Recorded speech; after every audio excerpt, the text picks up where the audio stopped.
Yo everyone, how's it going? And welcome back to another video. And today we're going to be doing a review on Squid Game, the brand new Netflix series that is absolutely sweeping the nation right now, and for real good reason as well, because I think this series is one of the best series I've ever seen, and that is actually saying something, especially for a series as well that is in English.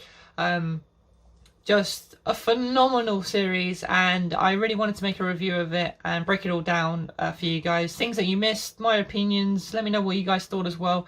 We're going to get into that all in this video, and I hope you guys enjoy. Let's get into Squid Game. So Squid Game is a Korean Netflix series directed by Hwang Dong-young. I don't know if that's how you say it. I'm really bad with pronunciation, so I do apologize about that. But yeah, so you're basically following this character who is Lee Jong-jae. I think that's how you say it. He's the main guy that we're following through this series. Sort of a gambler, betting on horses all the time, and sort of ends up being poor basically. He's really struggling for money and financially, not in a good way. And that's when this guy comes along to sort of participate in this game. Obviously, it's up to him if he wants to join or not. He doesn't really know what he's getting himself into. He takes the decision, and little does he know that these are basically kids' games, but in a really sick, eerie, twisted way. The moment I saw this series for episode 1, where they're walking out into the sort of first game and you just see the doll facing against the tree, there's just something so beautiful and so weird about that at the same time. Obviously I know a lot of Asian things are known for their sort of weirdness. Like, that's not a racist thing or anything, it is true. I mean, we've seen some really like weird adverts from the past and really weird films and stuff. But yeah, no, don't get me wrong, this sort of had the weirdness level as well, but the way it's just directed, the way the characters are, the way the script is, the way the storyline is, it's just so beautifully put together. And it just makes for a phenomenal series. So we're going to talk about positives first. So the first positive I have is just like what I just mentioned, really, is characters.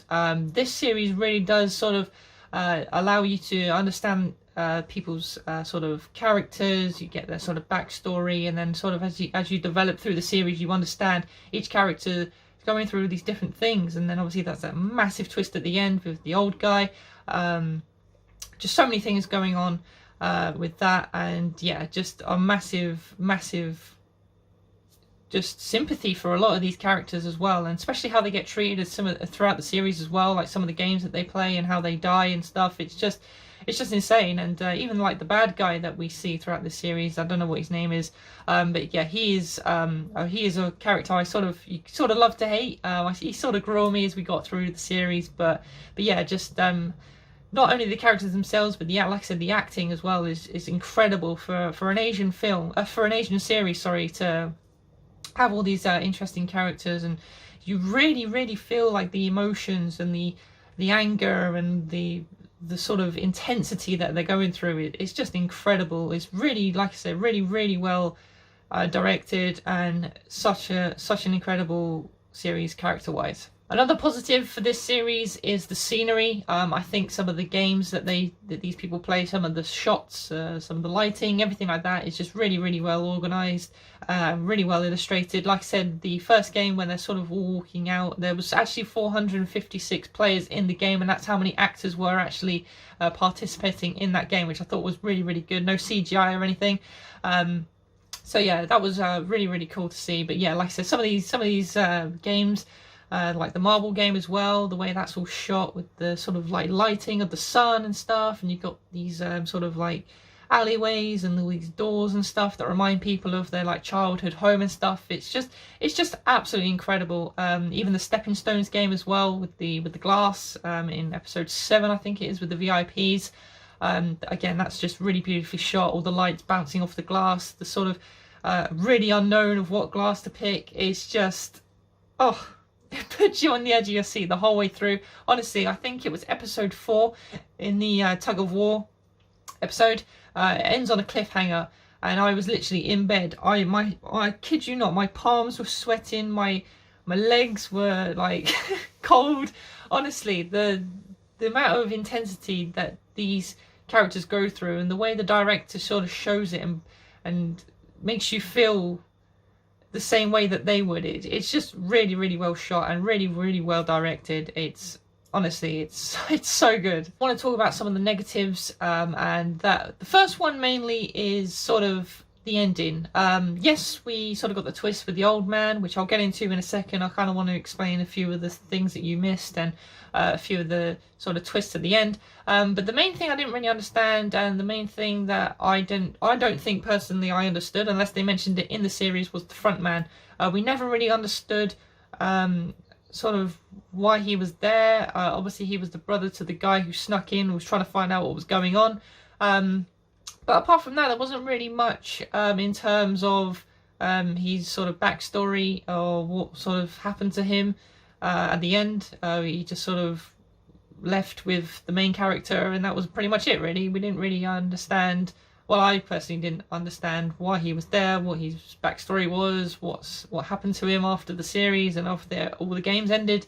So yeah, that kind of left me a little bit stumped. But another negative, this is just a slight one. I did kind of like this, but at times the characters were a little bit annoying, and I was kind of like, oh, for God's sake, this is kind of getting annoying now. But mainly the character, Kim Jong Young, I think her name is, the girl with sort of like the sort of long, quite hair, sort of falls in love with the bad guy, and then kind of he kind of like betrays her and stuff. Yeah, I did like her character, but at times it was a little bit annoying. Same too with some of the other characters that sort of pop in here and now and then and stuff. It can get a little bit annoying, but again, I feel like it just sort of adds the sort of tension to the whole game, and it's kind of, like I said, it kind of puts you into in perspective of if you were there, what would you do, kind of thing. So yeah, that's just a little one for me, but yeah, not many negatives throughout this series. So now, like I said, I wanted to talk about the sort of twists and sort of things that you miss. So obviously we'll start with the twist ending at the end. So spoiler warning if you haven't seen it. The old man is behind it all. We don't find this out obviously until the very last episode, where the main character has now finished his game. He gets this sort of card from this person, and it says, meet me in this certain room somewhere in Korea. So he basically goes up there, and then the old man is laying in the bed still alive, and obviously he explains that he has been part of this creation of games. He basically has been throughout the whole entire year since the very games begun, like way back in like the 90s or whatever, whenever it started, and he basically did it as a way to sort of just have fun, really, in a sick kind of way. And he basically took part in this game because he didn't have long left to live at the beginning. He's talking about how he's got a brain tumor, and he's sort of, you know, he's the first player in as well, and he's the only older person in the game as well, which is kind of a clue straight away. But the way the show hints that he is actually not in the game fully, if that makes sense. So like in the first game, red light, green light, when the girl is scanning through all the people to see who's moving, he actually doesn't show up as a real player. Everyone's sort of got this green outline, and he doesn't. So that's one of the hints. Again, the other two I just mentioned, that he's the first player and he's the only older guy. There in the tug of war game, people are talking about how he's not tied to the rope properly, so even if they did fail, he would still be alive, which I don't know if that's true or not. I've kept looking at the pictures and stuff, and it does look like he is chained, but again, I don't know how they would stop it and sort of hide the fact that he is part of it. I'm not too sure. But the one I think is brilliant as well, and I think a lot of people sort of clicked on that he was part of it in the marbles game when he sort of gives the last marble to Lee, and he obviously leaves, and then he gets shot off camera. You don't actually see him get shot. I think that's when people sort of clicked on and then started to realize that he is part of the game. But yeah, no, I thought it was a really, really good twist, and the way they sort of hid it, but slightly hinted throughout the show. You don't really fully understand it until, like I said, I watched the whole show. I didn't really notice it. It caught me by surprise. At first I was like, that's a bit of a weird ending. He was behind it the whole time. Yeah, they were close, and now he's part of it and whatnot. But yeah, then when I went back and I realised, I thought it was a very, very good twist. And I like I said, I like how they hinted hinted the ending there. So I also wanted to talk about some of the things you missed throughout the series as well, because like I said, there's lots of these little hints throughout the series that really sort of take you by surprise and things you didn't realise through the series. So first of all, in the main sort of hall area where they're all kept, sort of captured, the main sort of area with the beds and stuff, on the walls there are all 6 games hinted, written out on the wall, which I think was absolutely fantastic. You sort of, every time characters sort of get eliminated, beds start getting taken away, and you could start to notice all these sort of symbols on the walls, and each of those symbols represent each game. So you've got red light, green light, you've got the honeycomb game, you've got tug of war, you've got the marble game, you've got the stepping stone one with the glass, and then you've also got the Squid Game at the final game as well, obviously the game that they sort of played as kids, which I thought was a really cool sort of way to indicate that these people should have known what game they were playing this whole time, which I think was really, really clever. Again, another thing I think was really cool, sort of foreshadowed, was some of the deaths that the characters faced sort of were at the beginning of the sort of series. I think it was episode 2. So Ali, the sort of Pakistani guy who keeps calling everyone sir, I really liked his character. I thought he was really, really cool. He gets betrayed by the other main guy, Chu Sang-wo, the guy who was sort of the main guy's friend, who they sort of grew up as kids and stuff. He gets betrayed by the marbles, and that's how he sort of got betrayed. That was foreshadowed at the beginning of the episode 2, where he takes the money from the company and he sort of runs away with it. The bad guy, who gets pulled off the bridge by the other girl that I mentioned earlier, the annoying one, he sort of jumps off a bridge because he's going to get attacked by these bunch of guys. He jumps off a bridge into water, and that's how we foreshadowed his death, by, like I said, falling off of the bridge. Guy who betrayed Ali, Cho Song-woo, his death is foreshadowed by him laying in a bath. He was going to commit suicide, just smoking.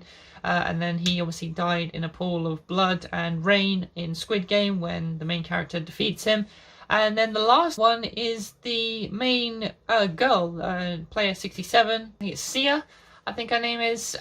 Sort of like, yeah, like I said, the sort of main character for the girl, who like comes into it, and like, her brother and stuff, and she's sort of trying to get this money from this game to support her and her brother financially and stuff. And then her, yeah, like I said, her death is foreshadowed by when at the beginning of episode 2 again, when she's holding the knife up to the guy, and then obviously that's how she dies later on when Cho Sung-woo stabs her at the end, because he knows that her and the main character are going to team up at the end and try and kill him off. So yeah, I thought that was really well foreshadowed, and a really, really good indication again to how these characters are going to die. Same too with the games and stuff written on the walls. And then one last one that I just wanted to mention as well, that things that you might have missed, was this absolutely blew my mind when I found this out, but when the guy approaches him to participate in the game, when he's holding the red card and the blue card, when he's trying to play the game with slapping it down on top of each other, apparently if he picked the blue card, which is the card he went for, he was the player.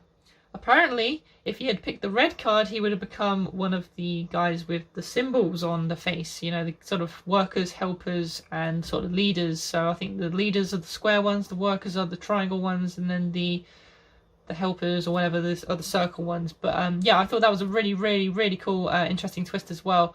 And it could have been a lot different if it wasn't for him picking the blue card.